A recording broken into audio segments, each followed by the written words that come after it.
আসসালামু আলাইকুম, সবাইকে স্বাগতম আজকের ভিডিওতে। আজকে ভিন্ন রকম একটা তথ্য দেওয়ার চেষ্টা করব। রুগুকমো ফ্যামিলিয়াল যারা ফ্রান্সে বসবাস করেন, আপনাদের পরিবার বাংলাদেশে, আপনারা ফ্রান্সে আনতে চান, এটার জন্য জুস্টিসিয়া অফিস একটা চ্যালেঞ্জ। আপনারা জানেন, যারা আমাকে চিনেন, ফ্রান্সে আমরা গ্যারান্টি দিয়ে কাজ করি এবং চ্যালেঞ্জের মাধ্যমে আমরা রুগুকমো ফ্যামিলিয়াল অ্যাপ্লাই করি। এটার কারণ হচ্ছে, আমি এটার উদ্যোগ নিছি কখন আমি দেখতে পাচ্ছি যখন ফ্রান্সের মানুষ বসবাস করে, ফ্রান্সের প্রক্রিয়া শেষ হয়ে যায়, বাংলাদেশে গিয়ে ১০ জন ভাই যদি ফাইল সাবমিট করে, এর মধ্যে ৪ জন বা ৫ জন ভিসা পায়, বাকি ৫ জনের রিজেক্ট হয়ে যায়। অথচ যারা জমা করে প্রত্যেকেই ভালো করে চেক করে এবং এবং প্রত্যেকের পক্ষ থেকে ডকুমেন্টসগুলি সঠিক করে দেয়, তারপরেও রিজেক্ট হয়ে যায় ঢাকা থেকে। কি জন্য? শুধুমাত্র এতা সিভিলের কারণে। এর জন্য এই এতা সিভিলের উপর আমার নজরদার খুব আগ থেকে, আপনারা জানেন, এবং এতা সিভিলের বিষয়ে আমি খুবই সতর্ক। যতক্ষণ আমাদের অফিসে এই আপনার বাংলাদেশের ডকুমেন্টস ঠিক না হচ্ছে, ততক্ষণ আমরা অ্যাপ্লাই করি না, এটা তো আপনারা জানেন। এখন আজকে আমি আপনাদেরকে পরামর্শ দিব যে আপনারা কি কি ডকুমেন্টস বাংলাদেশে রেডি করবেন ফ্যামিলি অ্যাপ্লাই ক্ষেত্রে, এবং ডকুমেন্টসগুলি কিভাবে হবে। প্রথমে হচ্ছে, আপনি যখন বিয়ে করবেন, বিয়ের মিনিমাম ৬ মাস পরে আপনার ফ্যামিলি অ্যাপ্লাই করতে হবে। কাবিনের যে ডেট আছে, এই ডেট থেকে যে বিয়ে করবে পুরুষ, ওনার বয়স ২১-এর উপরে থাকতে হবে, এবং মহিলা যাকে বিয়ে করবেন ওনার বয়স ১৮-র উপরে থাকতে হবে। তারপরে আপনার যে বাংলা নিকানামা এবং আপনার ওয়াইফের বার্থ সার্টিফিকেট এবং আপনার বার্থ সার্টিফিকেট আপনার ইউনিয়নে নিয়ে যাবেন, হাজবেন্ডের ইউনিয়নে নিয়ে বলবেন যে আমি এই মহিলাকে বিয়ে করছি এত তারিখ। তখন হাজবেন্ডের ইউনিয়ন থেকে আপনার ওয়াইফের নামে একটা নাগরিক সনদ দিবে। এই নাগরিক সনদ নিয়ে আপনার হাজবেন্ডের উপজেলাতে যাবেন, যাওয়ার পরে বলবেন যে এই মহিলারে আমি বিয়ে করছি। তখন হাজবেন্ডের উপজেলাতে আপনার ওয়াইফের যে ভোটার আইডি বা নির্বাচন কমিশনারে যে রেজিস্টার্ড করা আছে আপনার ওয়াইফের এলাকায়, ওই এলাকা থেকে তারা ফাইল ট্রান্সফার হয়ে আপনার হাজবেন্ডের এলাকায় চলে আসবে, এবং এনআইডি কার্ডের পিছনে আপনার হাজবেন্ডের অ্যাড্রেস শো করবে। এটা করতে হলে কি করতে হবে?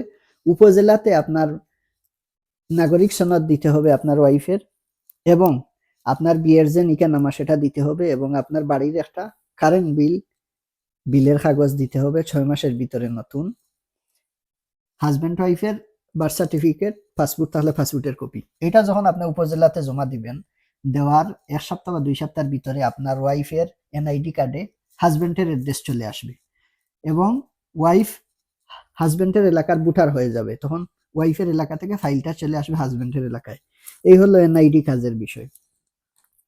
পাসপোর্ট যখন বানাতে যাবেন, তখন নাগরিক সনদটা আবার দিবেন পাসপোর্ট অফিসে, তখন এবং নিকানামাটা দিবেন। তখন পাসপোর্ট অফিস দেখবে যে এই পুরুষ এই মহিলাকে বিয়ে করছে এই ডকুমেন্টসের মাধ্যমে। তখন আপনার ওয়াইফের পাসপোর্টে হাজবেন্ডের অ্যাড্রেস হবে, এবং ওয়াইফের পাসপোর্টে হাজবেন্ডের নাম থাকবে।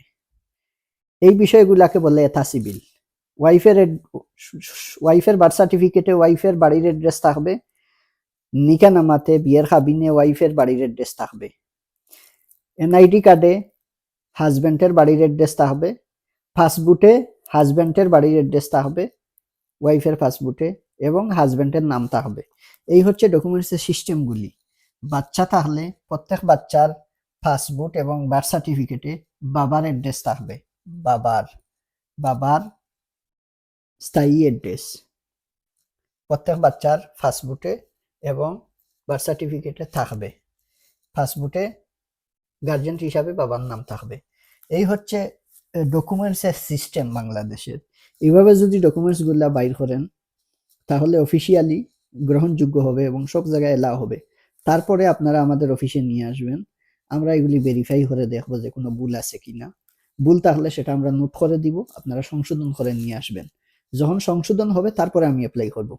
কিন্তু ডকুমেন্টস অনেকে ভুল করেন, এর জন্য এই ভিডিওটা দেওয়ার উদ্দেশ্য হচ্ছে, আমি একা মানুষ, শ মানুষকে প্রতিদিন বুঝাতে হয়। এই ভিডিওর মাধ্যমে আপনারা দেখবেন, দেখা আপনাদের এই করণীয় কাজগুলি আপনারা করে নিবেন।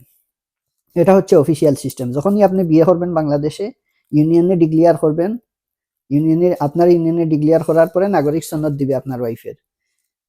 আপনি উপজেলাতে ডিক্লিয়ার করবেন, আপনার উপজেলাতে হাজবেন্ডের উপজেলাতে ডিক্লিয়ার করবেন, হাজবেন্ডের উপজেলা থেকে ভোটার চেঞ্জ করে আপনার হাজবেন্ডের এলাকায় ভোটার আনবে আপনার ওয়াইফের, এবং এনআইডি তে হাজবেন্ডের অ্যাড্রেস দিবে। সেম ভাবে পাসপোর্ট অফিসে ডিক্লিয়ার করবেন, পাসপোর্টে হাজবেন্ডের নাম আসবে, হাজবেন্ডের অ্যাড্রেস আসবে। এইভাবে প্রত্যেকটা ডকুমেন্টস ঠিক করতে হবে। এটা হচ্ছে অফিসিয়াল সঠিক নিয়ম। সবাই ভালো থাকবেন, সুস্থ থাকবেন। অন্যদিন চেষ্টা করবো আরো কোনো তথ্য দেওয়ার জন্য। আসসালামু আলাইকুম।